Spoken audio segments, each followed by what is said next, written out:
Which story do you want to hear? Anything at all. I think the... Now I'll tell you the story about the big pond, because this was very profound, and this was my start in life.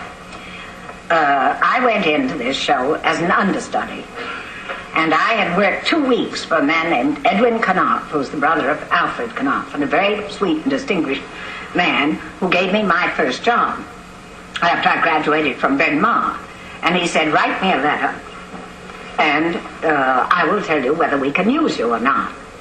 So my father said, never write, go, and appear in person. So I went down to Baltimore and I appeared. I didn't even know there was a stage door in the theater.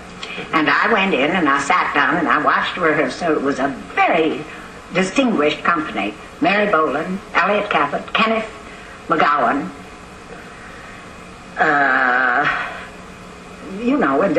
really good company. And they were doing a thing called the Tsarina the following week. And nobody told me to leave, so I sat down in the audience and I waited and waited and waited.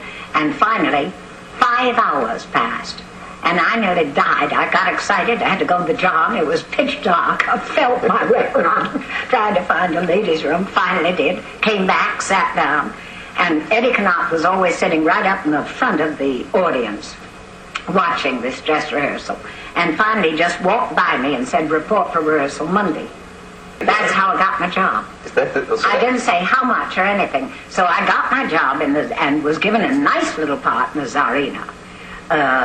Went for the costume thing at the end of the week. And they said, come at 10 to pick your costume. So I got there at 9:45. I thought, boy, I'm being smart. All the girls were there. All the good clothes were gone. And it was, sort of bouffant skirts. A little girl in the company came up to me and she said, Kathrine, I got here at 9 o'clock and I have the best costume and I think you're someday going to be a big star and I'm going to get married in 2 weeks and I want you to take my costume because the one you have looks silly on you.